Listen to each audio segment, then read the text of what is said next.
이 시간 주님의 부활을 기뻐하며 찬송가 160장 찬송 드리겠습니다.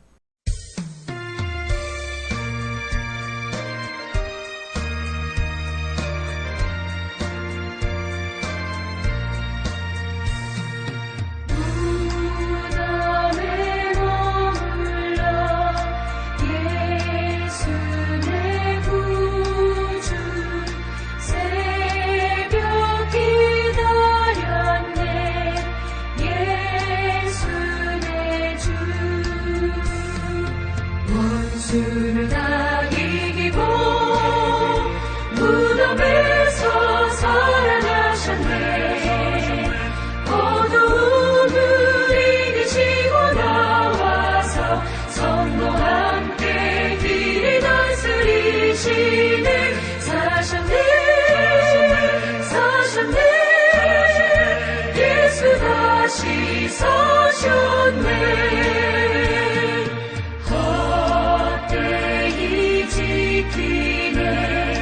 예수 내 구주 헛되이 봉하네. 예수 내 주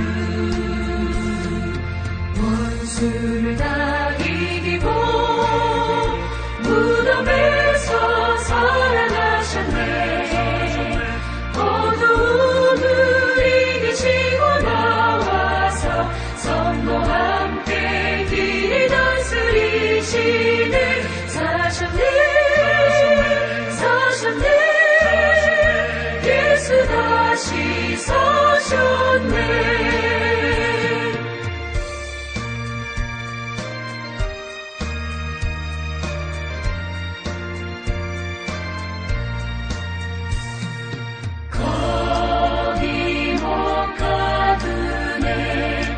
예수 내 구주 우리를 살리네. 예수 내 주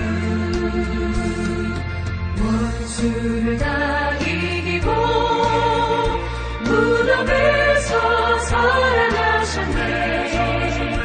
어두움을 이기시고 나와서 성도와 함께 길을 다스리시네. 사셨네 예수 다시 서셨네. 계속해서 찬송가 164장 같이 찬송 드리겠습니다.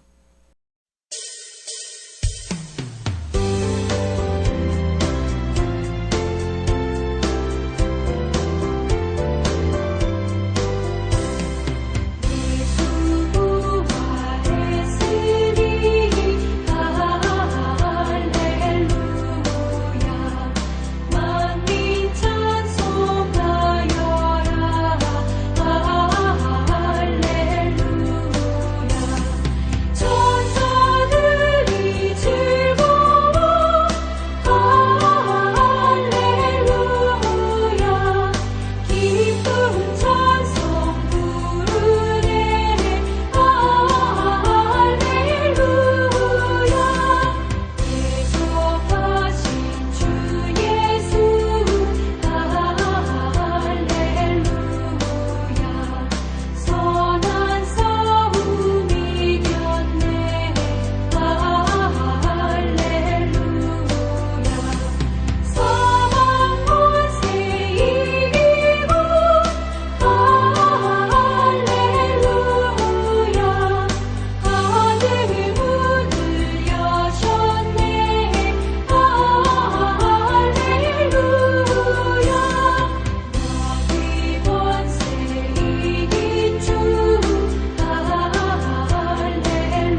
시간 우리에게 부활의 소망과 이 시간 베풀어 주실 하나님의 은혜를 기대하며 다 같이 기도하며 나아가겠습니다.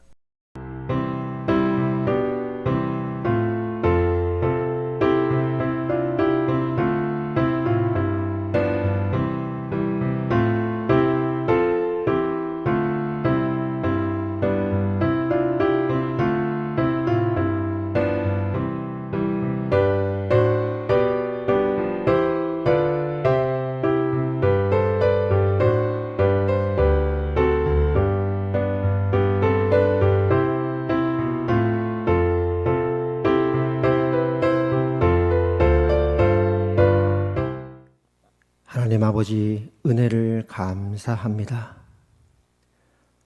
지난 한 주간 고난 주간을 맞이해서 주님의 고난에 동참하게 하시고 기도로 우리의 마음을 하나로 모아주시니 감사합니다. 앞으로도 평생 주님과 함께 동행하는 인생 되게 하여 주옵소서. 주님이 우리 안에, 우리가 주 안에 거하여 순간순간 주와 함께하는 복된 삶 되게 하여 주옵소서.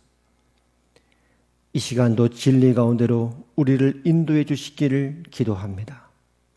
성령님 임하여 주옵소서. 우리 가운데 충만하게 좌정하여 주옵소서. 예수님 이름으로 기도합니다. 아멘. 이 시간 하나님께서 우리에게 주신 말씀은 요한복음 19장 30절 말씀입니다. 제가 봉독하겠습니다. 예수께서 신 포도주를 받으신 후에 이르시되 다 이루었다 하시고 머리를 숙이니 영혼이 떠나가시니라. 아멘. 할렐루야. 오늘 고난주간 특별기도의 마지막 날입니다. 이 마지막 날까지 여러분 또 지난 한 주 동안도 주님의 고난주간을 맞이해서 함께 또 기도에 동참하고 또 말씀 앞에 또 한 주간 보내신 여러분들 진심으로 또 주님 안에서 사랑을 전하고 또 여러분 많이 또 애쓰셨습니다. 무엇보다도 우리를 또 기도로 하나로 모이게 하여 주셨고 또 한 말씀 안에서 또 기도 안에서 우리를 또 영적으로는 한 자리로 이끌어 주신 하나님께 감사와 찬양을 올려드립니다. 앞으로 여러분의 생애 위에 더욱더 주님으로부터 오는 은혜와 또 축복이 가득하기를 바랍니다. 오늘 우리가 마지막으로 예수님께서 십자가에서 하신 7가지 말씀 중에서 마지막 살펴볼 말씀은 다 이루었다라는 주님의 말씀입니다. 여기 이제 다 이루었다라고 하는 이 말씀은 헬라어 그 뜻에는 완성되었다, 성취되었다라는 의미가 이 속에 담겨져 있습니다. 그러면 예수님께서 십자가에 돌아가시면서 다 이루었다, 완성되었다, 성취되었다라고 말씀하신 이 의미가 어떤 사실을 그 안에 담고 있을까요? 첫 번째로는요, 예수님께서 다시 십자가에 못 박히실 필요가 없다는 말씀입니다. 다 이루셨으니까요. 다시 십자가에 달리실 이유가 없죠. 단 한 번의 십자가 사건으로 영원한 속죄를 이루신 그 효력을 가지신 그 사건이 바로 예수님께서 십자가에 달리신 사건입니다. 그 히브리서에 보면 이 사실을 너무 이제 분명하게 우리에게 말씀하고 있는데요. 오직 자기의 피로 영원한 속죄를 이루사 단번에 성소에 들어가셨느니라. 자기를 단번에 제물로 드려 죄를 없이 하시려고 세상 끝에 나타나셨느니라. 여기 이제 중요한 단어가 있지 않습니까? 단번에라는 말이 나오고 있습니다. 단 한 번의 십자가 사건으로, 단 한 번의 희생제물로, 우리의 죄값을 위해 희생제물로 드려지심으로 말미암아, 화목제물로 드려지심으로 말미암아 하나님께서는 그 제물을 만족스럽게 받으셨다. 하나님의 공의를 만족하였다. 그리하여 영원한 속죄를 이루셨다. 이 말씀이죠. 그러므로 예수님께서는 또다시 십자가에 달리실 필요가 물론 없으십니다. 우리 입장에서 보면 우리에게는 또 다른 구원자가 필요하지 않다는 거죠. 너무 또 당연한 말씀이죠. 사도행전에 보면 다른 이로서는 구원을 받을 수 없나니 천하 사람 중에 구원을 받을 만한 다른 이름을 우리에게 주신 일이 없음이라 이렇게 말씀하고 있습니다. 예수 외에 다른 구원이 없다 이거죠. 오직 예수. 예수님의 유일성. 그렇지 않습니까? 예수 외에 구원자가 없는 거죠. 요즘 이제 언론을 통해서 신천지라고 하는 그 이단 교주가 많이 이제 언급이 되는데요. 신천지뿐만 아니라 우리나라 안에서도 얼마나 많은 그 이단 교주들이 있었습니까? 제가 알기로는 우리나라에만 해도 자신을 자칭 예수라고 그렇게 구원자라고 주장하는 사람이 한 40명, 50명 가까이 된다는 얘기를 들은 기억이 있어요. 그분들 한번 저는 만나봤으면 좋겠어요. 서로 만나가지고 사실 이야기할 필요도 없겠죠. 본인들도 거짓말하는 걸 다 알고 있으니까요. 아마 이런 사람들은요, 오늘 우리가 보고 있는 이 요한복음 19장 30절의 예수님의 말씀, 다 이루었다라고 하는 이 말씀을, 이 단순하고 명확한 이 말씀을 한 번도 들어본 적이 없는 사람일 것입니다. 아니면 들어봤어도요, 거짓말하는 사람들이죠. 얼마 전 이제 TV 프로에 보니까요, 신천지에 이제 빠졌다가 나온 그 여러 사람들이 모여서 함께 또 인터뷰도 하고 토크도 하는 그런 프로그램이 있었습니다. 이제 그분들의 이야기를 들어보니까요, 이제 한 분이 이제 어머니께서 울면서 무릎 꿇고 이렇게 부탁을 이제 하셨대요. 제발 좀 그 이단 상담소에 가서 한 번만이라도 상담을 받아보라고. 어머니가 울면서 무릎 꿇고 부탁하니까요. 이 아들이 간 거죠. 근데 이제 이틀 만인가 3일 만에 알았답니다. 내가 속았다는 거를요. 이틀 3일 만에 알았대요. 어떤 사람이 또 이어서 이렇게 토크를 해요. 자기도 이렇게 가족이 그렇게 애원하고 부탁해서 갔답니다. 갔는데, 가족의 부탁이라 갔는데, 한 번만이라 가라 그러니까 갔는데 자신이 있었대요. 그럼 부모님 부탁이니 한 번 가주는데 내가 그 이단 상담하는 그분을 내가 설득하겠다. 신천지 교리를 가지고. 그래 갔답니다. 그분도 이틀 만인가 3일 만에 깨달았대요. 내가 속았다는 것을. 근데 그렇게 얘기를 해요. 내가 속은 건 알겠는데 자신의 과거가 그렇게 허비되었고 허송세월을 보냈다는 것이, 낭비되었다는 것이 용납이 안 되더랍니다. 그게 제일 힘들었대. 내 과거가 지워졌다는 게요. 다시는 그런 일이 있으면 안 되겠습니다. 그나마 다행인 것은 지금이라도 그분들이 깨닫고 돌아왔다는 사실이죠. 오늘 여러분이 예수님의 말씀을 분명히 들어보세요. 여러분은 절대 그런 데 빠지면 안 됩니다. 누가 뭐라 그래도 예수님이 이미 경고하신 것처럼 마지막 때 내가 그리스도라 그렇게 여러 사람들이 주장한다 그러지 않았습니까? 예수님이 하신 말씀이에요. 예언한 말씀이에요. 여러분 오늘 이 말씀을 똑똑히 들으십시오. 예수님 마지막에 십자가에 돌아가시면서 이렇게 말씀하셨어요. 다 이루었다. 완성되었다. 성취되었다입니다. 예수님 외에 다른 구원자는 있을 수가 없습니다.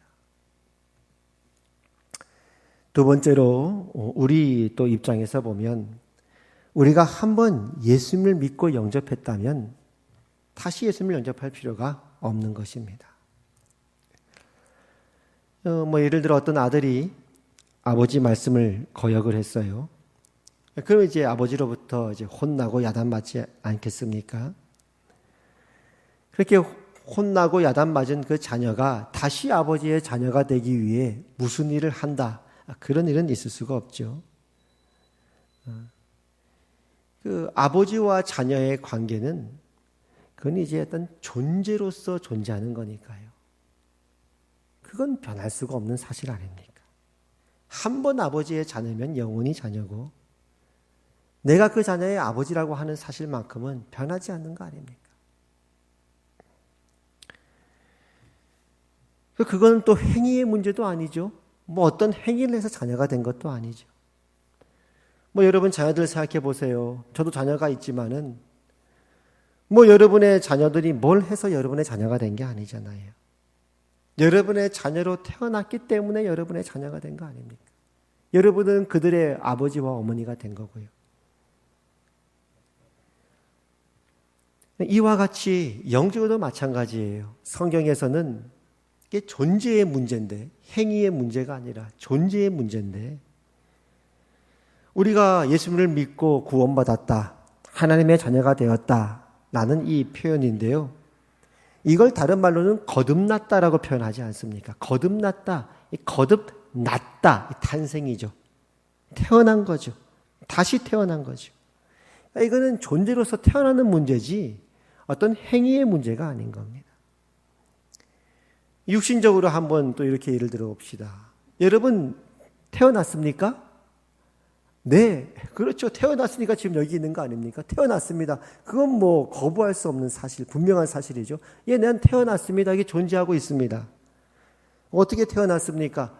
내 안에 생명이 들어왔습니다. 그렇죠. 내 안에 호흡이 들어왔습니다. 그래서 내가 이렇게 태어나 존재하게 된 것입니다. 그렇지 않습니까? 외부로부터 여러분에게 생명이 들어온 것이고 외부로부터 여러분에게 호흡이 들어오게 된 것이죠. 여러분 스스로 만들어낸 게 아니죠. 여러분 안에 스스로 만들어낸 게 아니죠. 그렇지 않습니까? 우리가 스스로 생명을 만들어낼 수 있으면 영원히 죽지 않고 살지 이 땅에서 뭐하러 죽겠습니까? 그 생명은 내가 할 수 있는 게 아니잖아요. 마찬가지로 우리가 예수님을 믿고 하나님의 자녀가 된 것인데 그렇게 하나님의 자녀가 되었다는 것은 영적으로 태어나게 된 것은 내가 스스로 만들어낸 게 아니라 이 말이에요. 여러분 영적으로 태어났습니까? 네, 그렇습니다.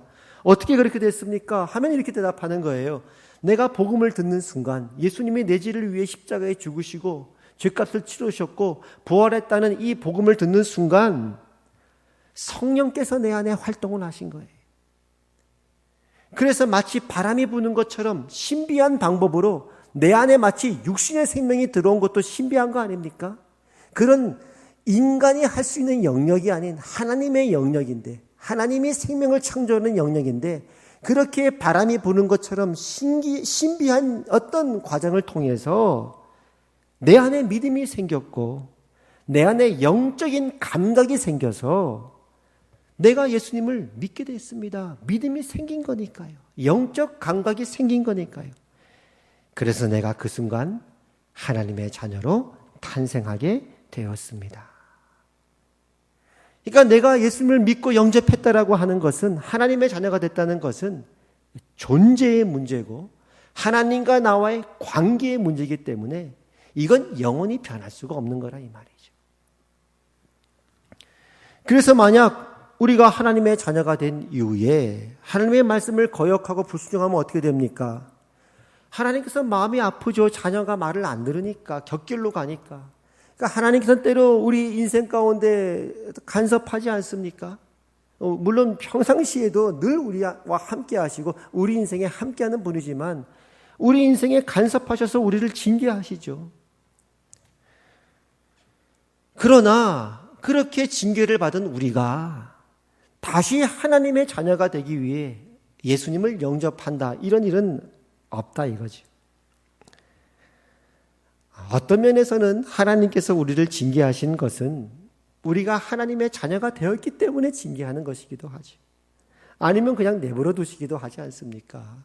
자녀가 아닌 사람들은 성경에 보면요, 그냥 내버려 두었다 이런 말씀이 나와요. 하나님의 심판의 방법 중에 하나예요. 내버려 두는 것. 반대로 말하면 하나님께서 우리를 내버려 두지 않은 것은, 우리를 징계하신 것은 우리가 하나님의 자녀고 하나님께서 우리의 아버지이기 때문에 그런 겁니다. 그와 같이 우리가 예수님을 믿고 하나님의 자녀로 거듭났다면 다시 우리는 예수님을 영접할 필요가 없는 것입니다. 한 번 구원은 영원한 구원이에요. 이것이 바로 오늘 예수님께서 말씀하신 다 이루었다, 완전하고 완벽한 예수님의 속죄 사역이었고, 그걸 통해 영원한 효력이 있는, 영원한 속죄의 효력이 있는 하나님의 열매가 된 것입니다. 마지막 세 번째는 우리가 그렇게 하나님의 자녀가 된 것은 단 한 번의 예수님의 십자가 사역으로 말미암아 영원히 변치 않은 속죄의 그 사건이 되었지만, 구원 이후에, 우리가 그렇게 속죄함 받은 이후에, 하나님의 자녀가 된 이후에 하나님은 우리를 계속적으로 자녀답게 만들어 가시는 과정이 있다는 것입니다. 이는 부모와 자녀의 관계는 변치 않는데요. 부모가 왜 학교를 보내죠? 훌륭한 사람이 되라고요. 훌륭한 자녀가 되라고요. 학교를 보내는 거 아닙니까? 옛날 우리 어머니들 중에서는요, 그때 너무 또 어렵고 가난했으니까, 그런 분들이 더 많았으니까 지금보다 이 자녀를 학교로 보내고 싶어도 이제 학비가 없잖아요. 그러니까 어머님들 중에서는 그 머리카락을 잘라 팔라서 학비를 보낸 경우도 많지 않았습니까? 어떤 목사님이 그런 간증을 하세요. 그 어머니께서 이제 본인이 학교에 가야 되는데 학비를 내셨답니다. 이제 그렇게 이제 학교를 가게 되나 보다 하고 이제 집에 있는데 어느 날 보니까 어머니께서 그 머리에 수건을 쓰신 거예요. 그냥 그러나 보다 했는데 우연찮게 딱 보는데 그 어머니 머리카락이 잘려 있는 거예요. 그걸 이제 그런 간증을 했던 기억이 있는데, 그게 부모의 마음 아니겠습니까? 자식을 향한 부모의 마음이죠. 이와 같이 하나님 아버지께서는 우리가 하나님의 자녀가 되었기 때문에 당신의 아들을 아끼지 아니하시고 그 핏값으로 사신 하나님의 생명, 하나님의 자녀가 되었기 때문에 또한 우리가 하나님을 닮는 훌륭한 존재로 우리가 살아가도록 우리를 빚고 계시다는 사실입니다. 우리를 만들어 가시는 거죠. 하나님의 자녀답게. 그런데 오늘 예수님께서 말씀하신 다 이루었다라고 하는 이 말씀은 그 하나님의 뜻을 누구도 거역할 수 없고, 우리가 하나님의 자녀로 그렇게 자녀답게 완성되어지는 이 일을 누구도 막을 수 없다는 사실입니다. 다 이루었다는 말은 내가 내 속죄 사역을 다 끝냈다, 그리스도 안에 부른 하나님의 백성들을 하나님의 자녀로 삼았다, 믿음을 통해서, 그리고 그들은 하나님을 닮는, 하나님의 아들을 닮는 영광스러운 모습으로 그렇게 구원이 완성될 것이다, 다 이루었다, 그 의미가 담겨 있다는 것입니다. 로마서 8장에 분명하게 그렇게 말씀하셨죠. 유명한 말씀 아닙니까? 하나님이 미리 아신 자들을 또한 그 아들의 형상을 본받게 하기 위하여 미리 정하셨으니. 아까 우리가 봤던 그 표현했던 말씀과 연결해 보자면 이렇게 표현할 수 있죠. 하나님이 미리 아신 자들을 그 아들의 형상을 담는 훌륭한 존재로 완성하기 위하여, 만들기 위하여, 존재케 하기 위하여 우리를 미리 정하셨답니다. 하나님이 미리 예정하지 않으시면 여기 올 사람 아무도 없다 이거죠. 이게 은혜죠, 은혜. 기독교 신앙의 가장 중요한 단어 중에 하나는 은혜입니다. 은혜가 아니면 우리는 올 수 없어요. 우리의 행위로 할 수 있는 게 아니니까요.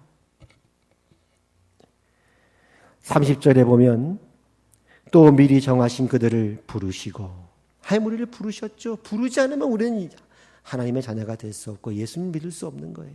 우리를 부르신 거예요. 부르신 그들을 또한 의롭다 하시고, 우리를 믿음 안에서 의롭다고 하셨죠. 예수님의 피가 우리를 덮어버리셨죠. 예수님의 옷을 우리에게 입혀주셨죠. 그래서 하나님께서는 우리를 예수님을 보듯이 우리를 보시는 거예요. 그 아들의 피가 우리를 덮었으니까요. 그래서 그 아들을 믿는 우리를 의롭다라고 여겨주시는 겁니다. 너는 의로워. 너는 내 아들 안에서 의인이 되었어. 의롭다고 하시고, 이게 구원이죠. 복음이죠. 그뿐 아닙니다. 그렇게 하나님의 자녀가 된 우리를 하나님의 자녀답게 영광스러운 존재로 그 구원을 완성하신답니다. 의롭다 하신 그들을 또한 영화롭게 하셨느니라. 구원의 완성이죠. 여기 이제 중요한 단어들이 로마서 8장 28절, 또 우리가 읽었던 이 29절과 30절에 있는데요. 이 구원의 과정 아닙니까? 미리 아신 우리를 정하시고 부르시고 의롭다 하시고 그리고 영화롭게 하시는 겁니다. 근데 이제 한 가지 우리가 살펴볼 말씀은, 여기 우리를 이제 부르시고 의롭다 하신 건 알겠는데 영화롭게 하시는 것을 미래형이 아닌 과거형으로 기록해 있습니다. 영화롭게 하실 것이다가 아니라 하셨느니라. 왜냐하면 너무 확실한 미래니까 과거형으로 기록합니다. 우리도 살면서 때로 언어를 쓸 때, 언어를 표현할 때 너무 확실한 미래는요, 과거형으로 사용하기도 한다는 걸 아실 겁니다. 버스 정류장에서 버스를 기다리는데요. 버스가 이제 코너 돌아서 오고 있어요. 저 앞에 보이는데요. 뭐라 그러냐면 버스가 왔다 그러거든요. 아직 정류장에 도착도 안 했는데 저 멀리 버스가 보이면 너무 도착할 것이 확실한 미래니까 뭐라고 표현하냐면 버스가 도착할 것이다 이렇게 안 하고 버스 왔다 이런단 말이죠. 이와 같이 너무 확실한 미래일 경우에는 과거형을 그냥 써버립니다. 영원롭게 될 것이 너무너무 분명한 사실이니까, 그게 하나님의 뜻과 계획이고 그걸 막을 수 있는 건 아무도 없으니까 영화롭게 하셨느니라라고 말씀하는 거예요. 이와 같이 한 번 얻은 우리의 구원은 예수님이 십자가에 죽으셔서 그 대속 사역을 완성하시고 한 번의 십자가의 죽으심으로 영원한 속죄를 이루신 그 사건으로 말미암아 그 믿음으로 하나님의 자녀가 된 우리의 인생은 반드시 하나님의 아들의 형상을 본받는 영원한 모습으로 변화될 건데, 그것을 막을 수 있는 것은 어느 것도 아무것도 없다는 것입니다. 그것이 바로 다 이루었다입니다. 다 이루었다. 나의 구원을 완성했다. 내 자녀들을 나에게서 빼앗을 수 있는 자가 아무도 없다. 이 말씀이죠. 그렇다면 오늘 우리가 살펴본 예수님의 이 다 이루었다라는 말씀 속에는요, 사실 우리의 과거와 현재와 미래가 다 담겨져 있는 말씀이기도 합니다. 예수님의 십자가 대속으로 말미암아 영원한 속죄를 이루셨고, 이제 그 예수님을 믿는 우리에게는 영원한 생명이 들어왔습니다. 이미 들어온 거니까 과거에 이루어진 사건이죠. 물론 현재까지도 연결된 사건이죠. 과거에 이미 이루어진 사건, 현재까지도 이어지고 있는 것, 우리 안에 영원한 생명이 들어왔다는 겁니다. 그 우리의 미래는 뭡니까? 하나님께서는 그렇게 하나님의 자녀로 삼으신 우리를 하나님의 아들의 형상을 이루기까지 반드시 우리를 완성하고야 말 것이다. 영화롭게 하셨느니라. 우리의 미래죠.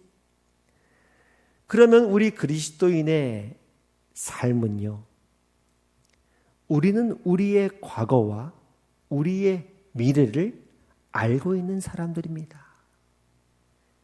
다 이루었다 안에 우리의 인생이 묶여져 있으니까요.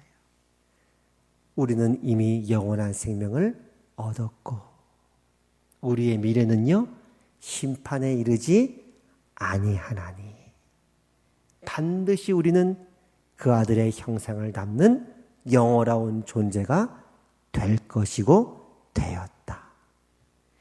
이 과거와 미래 사이를 살고 있는 오늘, 이 현재 우리가 살고 있는 삶이 바로 그 현실의 삶이 되는 것입니다. 그러니까 성경은 뭐라고 말씀하느냐? 항상 기뻐하라. 쉬지 말고 기도하라. 범사에 감사하라. 이것이 그리스도 예수 안에서 너희를 향하신 하나님의 뜻이니라. 그리스도 예수 안에서죠. 예수 그리스도 안에서 그분이 이미 이루신 일, 완성하신 일 다 이루었다. 그 사역 안에서 그렇게 우리에게 이루어진 과거와 현재와 미래 안에서 너희는 항상 기뻐해라. 쉬지 말고 기도하라. 범사의 모든 일에 감사해라. 이것이 그리스도 예수 안에서 너희를 향하신 하나님의 뜻이니라. 이것이 복음입니다. 이것이 예수 믿는 것의 복입니다. 그렇다면 오늘 또 우리가 부활절을 맞이하지 않았습니까? 이 예수님의 부활 생명이 우리 안에 들어와 있다는 사실을 우리는 압니다. 다시 우리는 기억합니다. 그리고 이제 오늘부터 이 부활 생명, 영원한 생명이 내 안에 있고 떠나지 아니함을 더욱더 우리의 마음 가운데 새기고 마음껏 이 부활 생명을 누리시며 기뻐하며 감사하며 살아가시는 여러분 되시기를 바랍니다. 이 시간 기도할까요? 주님 그렇습니다. 나의 과거를 압니다. 영원한 생명을 얻었고 그리고 나의 미래를 압니다. 영화롭게 하셨느니라. 그래서 그 과거와 미래 사이를 살고 있는 오늘 항상 기뻐하겠습니다. 모든 일에 감사하겠습니다. 그 하늘의 부활 생명으로 그 기쁨으로 내 인생을 채워 주시옵소서. 우리 한 목소리로 기도하겠습니다.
이제는 우리 주 예수 그리스도의 은혜와 하나님 아버지의 그 크신 사랑과 성령 하나님의 감화, 감동, 교통, 위로 역사하심이 다 이루었다.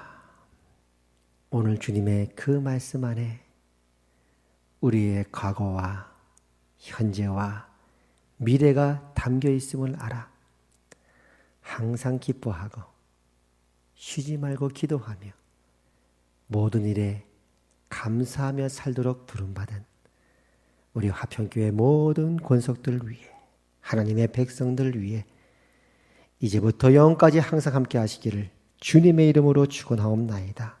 아멘.